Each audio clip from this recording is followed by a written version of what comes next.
Alors dans le dénombrement, nous allons travailler sur la notion de partie non ordonnée formée d'éléments d'un ensemble E, mais avant de commencer, je vous invite à regarder la vidéo que je vous mets à l'écran. C'est une vidéo dans laquelle nous avons travaillé sur la notion de liste ordonnée sans répétition et on va avoir besoin de cette notion notamment dans cette partie. Alors pour illustrer la notion de combinaison qu'on va définir dans quelques instants, on va reprendre la situation avec laquelle on a travaillé dans la vidéo que je viens de vous montrer. On avait travaillé notamment sur le tournoi des 6 nations, donc nous avons 6 équipes et ici on va faire un deuxième pari et le second pari consiste à trouver les équipes qui vont finir dans les 3 premières places, l'ordre n'étant donc pas pris en compte. Et donc nous allons déterminer le nombre de possibilités concernant les 3 premières places formées à partir des 6 équipes. Alors un exemple pourrait être le suivant. Finissent dans les 3 premières places la France, l'Angleterre, l'Écosse. Mais attention, on ne cherche pas à savoir qui finit premier, deuxième, troisième. Ainsi, l'autre exemple que je propose ici, dans lequel nous plaçons les équipes suivantes, l'Angleterre, la France et l'Écosse dans les 3 premières places, correspond exactement au premier exemple. Autrement dit, il n'y a pas d'ordre à respecter. Et comme il n'y a pas d'ordre à respecter, au lieu de mettre des parenthèses, on mettra des accolades, ce qui nous permettra de comprendre que l'ordre n'est pas pris en compte. Alors, des exemples comme celui que je viens de vous proposer, combien on peut en former avec nos 6 équipes? Pour ça, on va avoir besoin d'un résultat qu'on a vu dans la vidéo que je vous ai montré, où on s'était intéressé, cette fois-ci, au nombre de podiums. Autrement dit, quelles équipes finissent dans les 3 premières, mais cette fois-ci en considérant l'ordre, à savoir la première, la deuxième et la troisième équipe. Et on avait vu que cette liste est une liste donc ordonnée et correspond à ce qu'on a appelé être un 3 arrangements de l'ensemble E formé des 6 équipes avec n égale 6 et le nombre de 3 arrangements est alors égal à factoriel n sur factoriel n-k, c'est-à-dire factoriel 6 sur factoriel 6 moins 3. 6 moins 3 ça fait 3, c'est-à-dire factoriel 6 sur factoriel 3, ce qui donne 120 podium en considérant qu'il y a donc un ordre. Alors maintenant, reprenons notre exemple où nous avons nos 3 équipes qui ont fini dans les 3 premières places, donc France, Angleterre et Écosse. Combien de podiums on peut construire avec ces 3 équipes? C'est-à-dire un podium est constitué d'une équipe qui finit première, une autre deuxième et une autre en troisième position. Dans ce cas, notre podium devient une liste ordonnée à 3 éléments distincts de l'ensemble G étant constitué de nos 3 équipes, France, Angleterre, Écosse. Ça, c'est ce qu'on appelle être une permutation de l'ensemble G. Et le nombre de permutations d'un ensemble à 3 éléments est déterminé par la formule factoriel n, avec n ici qui vaut 3. Donc, le nombre de podiums est égal à factoriel 3, 3 fois 2 fois 1, qui est égal à 6. Donc, avec l'exemple que je vous ai proposé ici, on peut faire déjà 6 podiums. Et au final, voilà ce que l'on a. En fait, des podiums, c'est-à-dire des listes ordonnées. Avec ordre, on en a trouvé 120. Sauf qu'on vient de remarquer qu'avec une famille sans ordre, on peut associer 6 podiums, si vous préférez, 6 listes avec un ordre. Dans ce cas, puisque pour une famille sans ordre, on associe 6 listes avec de l'ordre, comme il y a 120 listes avec de l'ordre, pour trouver le nombre de cas possibles dans notre pari, on fait 120 divisé par 6 et on obtient 20 possibilités. C'est-à-dire que des cas comme celui que je vous ai présenté en exemple, en fait, il y en a 20.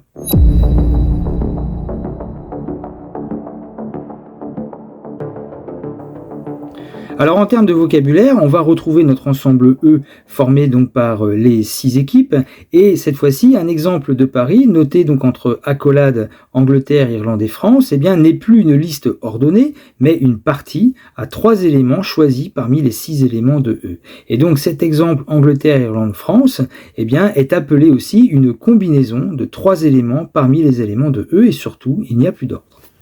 Et donc en définition, dans le cas général, si E est un ensemble à n éléments, ce qu'on appelle une combinaison de k éléments parmi les n éléments de E est une partie non ordonnée formée de k éléments de E.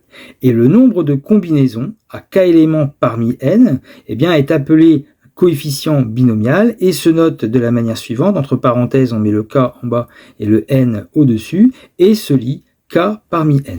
Alors tout de suite un exemple concernant nos coefficients binomiaux, on va rester dans notre illustration avec nos 6 équipes qui forment notre ensemble E.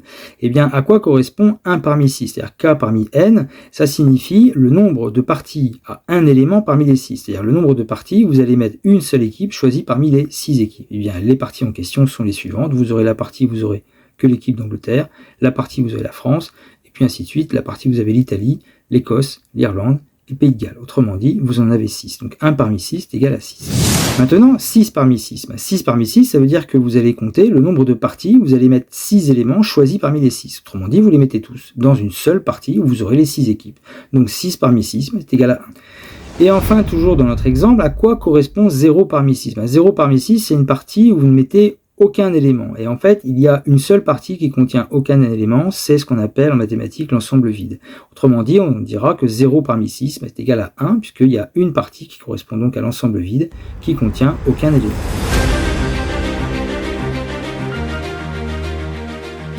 Et donc, de manière générale, nous aurons tout d'abord 0 parmi n qui vaut 1, n parmi n qui vaut 1, et 1 parmi n qui est égal à n. Et ensuite, il y a une formule que je vous montre maintenant qui permet de calculer les coefficients binomiaux. K parmi n est égal à factoriel n divisé par n-k factoriel fois factoriel k. Alors je vais vous expliquer cette formule qui permet de calculer donc le coefficient binomiaux k parmi n à l'aide de l'illustration qu'on vient de faire où nous avions finalement déterminé le nombre de parties non ordonnées formées de 3 équipes, c'est-à-dire 3 éléments, de notre ensemble E formé des 6 équipes, c'est-à-dire avec n qui est égal à 6. Et finalement, tous les calculs que nous avons faits vont permettre de récupérer notre formule. C'est-à-dire que pour déterminer ce nombre de parties non ordonnées formées de 3 éléments de notre ensemble E, il s'agit du coefficient binomial k parmi n, c'est-à-dire 3 parmi 6. Et nous avons trouvé 20. Comment avons-nous trouvé 20 ? En faisant 120 divisé par 6. Et 6 venait de factoriel 3. Et factoriel 3, ça correspond en fait à factoriel k. Autrement dit, le 20, c'était 120 divisé par factoriel k. Mais le 120, comment a-t-il été obtenu ? Il faisait référence à un nombre de 3 arrangements. Et on avait rappelé la formule, c'était factoriel n sur n-k factoriel, c'est-à-dire factoriel 6 sur 6-3 factoriel pour trouver 120.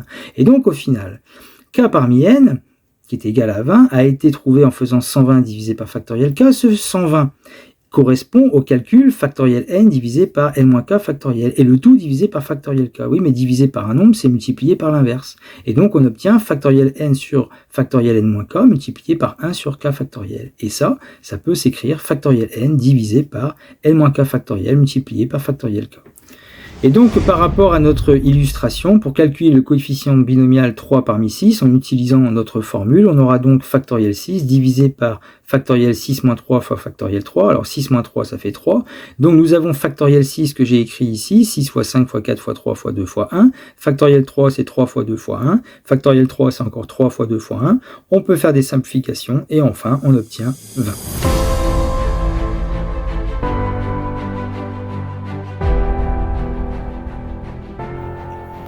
Donc après cette illustration, eh bien maintenant un exemple avec la situation suivante. On considère une course de chevaux de 23 participants. Combien d'arrivées possibles y a-t-il dans un tiercé dans le désordre ? Eh bien un tiercé dans le désordre correspond finalement à une partie dans laquelle nous allons mettre 3 chevaux qui font partie des 23 chevaux qui forment notre ensemble E. Et notre partie est non ordonnée. Ainsi, un tiercé dans le désordre est une partie non ordonnée à k égale 3 éléments distincts de E. C'est donc une combinaison à 3 éléments parmi n égale 23 éléments. Donc le nombre de tiercés dans le désordre est donné par le coefficient binomial k parmi n, c'est-à-dire 3 parmi 23, et qui est égal à 1761. Alors les coefficients binomiaux peuvent être obtenus à la calculatrice, très souvent c'est dans un catalogue. Donc ici on va aller dans le catalogue des probabilités, et puis on voit apparaître les combinaisons dans cette calculatrice. Alors sauf qu'ici ils nous ont mis un C. Alors c'est une ancienne notation, et pour avoir notre coefficient binomial 3 parmi 6, il faut mettre 6, C3. Et on obtient 20.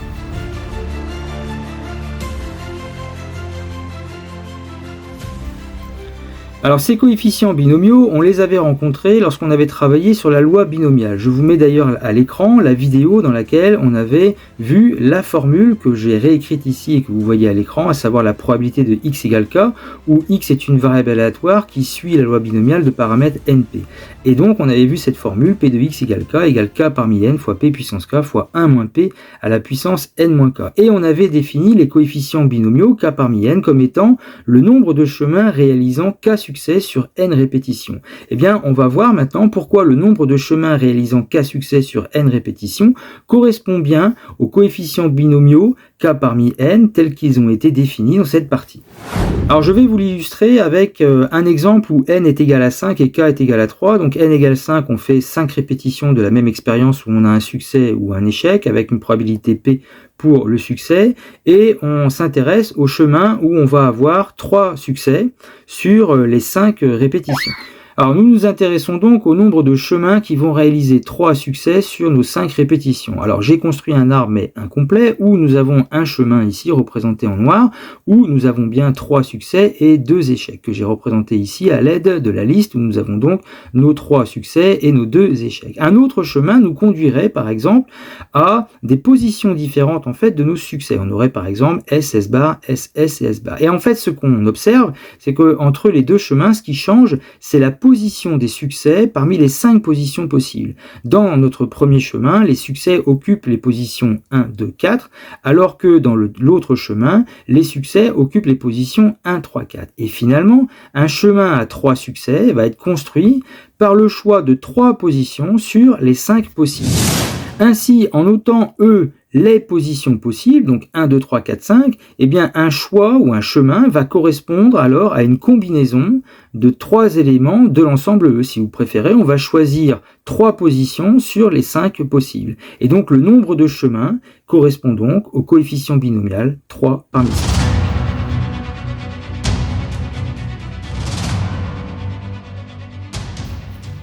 Alors nous allons voir une propriété concernant les coefficients binomiaux, une propriété de symétrie que nous allons illustrer à travers la situation donc donnée par nos 6 équipes dans le tournoi des 6 nations. Et on va remarquer que les deux coefficients binomiaux ici, 2 parmi 6 et 4 parmi 6, sont nécessairement égaux, puisque 2 parmi 6 correspond au nombre de parties avec 2 éléments choisis parmi les 6, c'est-à-dire 2 équipes choisies parmi les 6. Sauf que lorsqu'on choisit 2 équipes sur les 6, il en reste 4 sur les 6. Autrement dit, à une partie avec 2 équipes ou avec 2 éléments va correspondre une partie à 4 éléments ou à 4 équipes. Et ce, pour n'importe quelle partie à 2 éléments. On aura toujours une association avec une partie à 4 éléments. Autrement dit, il y a autant de parties à 2 éléments choisis parmi les 6 que de parties à 4 éléments choisis parmi les 6. Donc les deux coefficients binomiaux ici sont donc égaux. Et cette propriété de symétrie eh bien, va se formuler de la manière suivante, à savoir que le coefficient binomial k parmi n sera égal au coefficient binomial n-k parmi n, que nous avons illustré ici avec n qui est égal à 6, k qui est égal à 2, et donc n-k qui est égal à 4. Alors nous allons voir une autre propriété des coefficients binomiaux qui va permettre de calculer de proche en proche justement ces coefficients. Nous connaissons la formule des coefficients binomiaux, k parmi n se calcule à l'aide de la formule factoriel n divisé par factoriel n-k fois factoriel k. Mais il existe donc un procédé qui va permettre de calculer de proche en proche ces coefficients binomiaux, donc sans utiliser cette formule, à l'aide d'un triangle qui s'appelle le triangle de Pascal. Alors le triangle de Pascal eh bien, va se former dans le tableau que je vous présente ici. Le tableau est formé de la manière suivante. Nous aurons dans la première colonne l'entier n, dans la première ligne l'entier k, et dans le tableau nous allons trouver à l'intersection donc des lignes et des colonnes eh bien, le coefficient binomial k parmi n. Donc, par exemple si k est égal à 2 et que n est égal à 3, on va trouver le coefficient binomial 2 parmi 3. Et déjà donc deux remarques. Tout d'abord concernant la première colonne vont être écrits donc les coefficients binomiaux 0 parmi n. Or, on a vu que les coefficients binomiaux 0 parmi n eh bien, sont toujours égaux à 1. De la même manière, sur la diagonale, on va trouver les coefficients binomiaux n parmi n. Donc, par exemple, ici, le 1 qui est présent ici est à l'intersection pour k égale 2 et n égale 2, donc c'est 2 parmi 2. Et on a vu donc que ces coefficients binomiaux n parmi n sont tous égaux à 1. Au-dessus de cette diagonale, il n'y aura aucun coefficient binomial parce que par exemple si k est égal à 3 et que n est égal à 1, on devrait écrire le coefficient binomial 3 parmi 1. Mais ça n'a pas de sens parce que vous ne pouvez pas construire une partie avec 3 éléments sachant que dans votre ensemble vous n'avez que 1 élément. Donc au-dessus de cette diagonale, il n'y aura aucune valeur décrite. Alors on voit un début de triangle se former, maintenant reste à déterminer les autres coefficients binomiaux, et voilà le procédé en construisant ce triangle appelé le triangle de Pascal. Pour obtenir le coefficient binomial 1 parmi 2, eh bien le procédé est le suivant, on prend la valeur du dessus et celle qui est à sa gauche et on les ajoute. 1 plus 1 ça fait 2, et bien ce coefficient binomial est égal à 2. Et on poursuit avec ce procédé pour déterminer les autres coefficients binomiaux, à savoir que le coefficient binomial 1 parmi 3 va se calculer en faisant 1 plus le 2, ça fait 3. Et on continue, 2 plus 1, ça fait 3. Pour la ligne suivante, 1 plus 3, ça fait 4. 3 plus 3, ça fait 6. 3 plus 1, ça fait 4. Et on va pouvoir ainsi continuer avec la ligne numéro 6. On aura donc 1 plus 4, eh bien, ça fait 5. 4 plus 6, ça fait 10. 6 plus 4, ça fait 10. 4 plus 1, ça fait 5.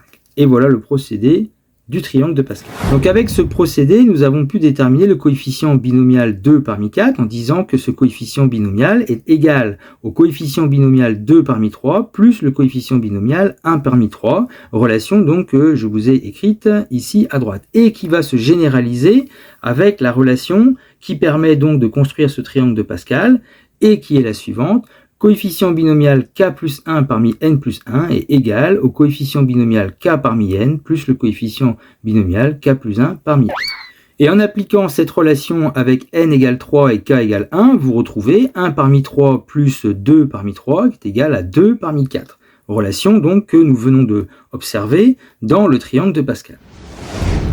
Alors cette relation, eh bien, je vais vous illustrer le principe en fait de l'explication avec ici n égale 5 et k égale 3. On va s'intéresser au coefficient binomial 3 parmi 5, qui correspond en lien avec la loi binomiale avec le nombre de chemins réalisant 3 succès sur 5 répétitions, comme j'ai pu vous le proposer dans cette partie. Donc je vous ai reconstruit ici un arbre, mais qui est incomplet, où nous avons ici un chemin qui nous donne 3 succès sur les 5 répétitions. Mais un tel chemin, c'est-à-dire un chemin dans lequel on va avoir 3 succès, eh bien il va avoir deux possibilités. Soit on va commencer le chemin par un succès, soit on va commencer le chemin par un échec. Si on commence notre chemin par un succès, ça veut dire que notre chemin va être complété par un chemin où on va rencontrer 2 succès sur les 4 répétitions suivantes. Et donc, par définition des coefficients binomiaux, eh bien, ça correspond au coefficient binomial 2 parmi 4. Maintenant, si notre chemin commence par S bar, c'est-à-dire un échec, cette fois-ci, on doit retrouver dans le chemin, eh bien, 3 succès, mais sur 4 répétitions. Et ça correspond au coefficient binomial 3 parmi 4. Ainsi, nous aurons la relation suivante, eh bien, 2 parmi 4 plus 3 parmi 4, 2 parmi 4 plus 3 parmi 4 est égal à 3 parmi 5. Ce qu'on retrouve dans le triangle de Pascal avec le procédé 3 parmi 5 est bien égal à 3 parmi 4 plus le 2 parmi 4. Et donc une fois qu'on a obtenu les coefficients binomiaux pour la 5e ligne, eh bien en utilisant le même principe, on complétera les coefficients binomiaux pour la 6e ligne et puis la 7e ligne et puis ainsi de suite. De proche en proche, on peut obtenir donc les coefficients binomiaux. Remarquez quand même la symétrie dont on a parlé dans la propriété présentée juste avant.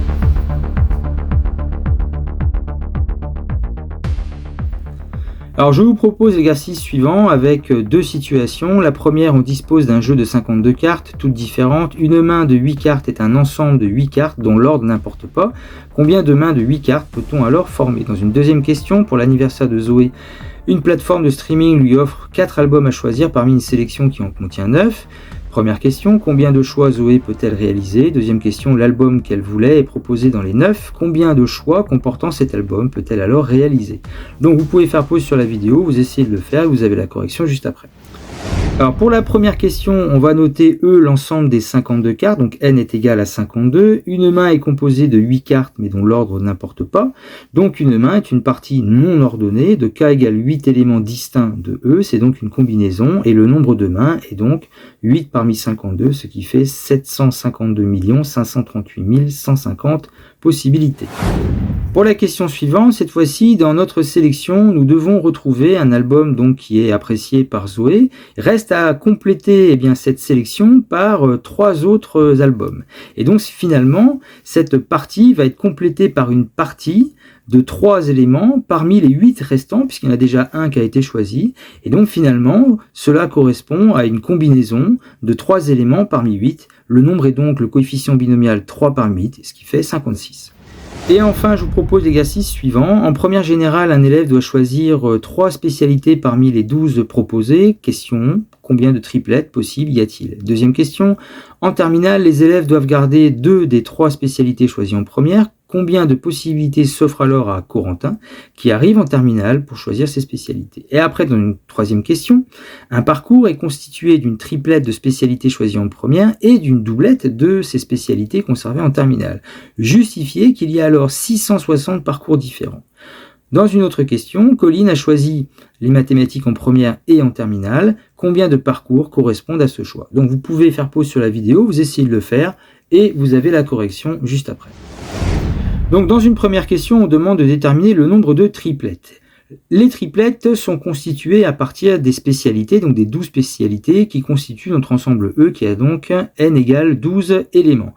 Une triplette est un choix de 3 spécialités parmi ces 12. C'est donc une partie non ordonnée de 3 éléments distincts de E. C'est donc une combinaison et donc le nombre de triplettes est égal au coefficient binomial 3 parmi 12 qui fait 220.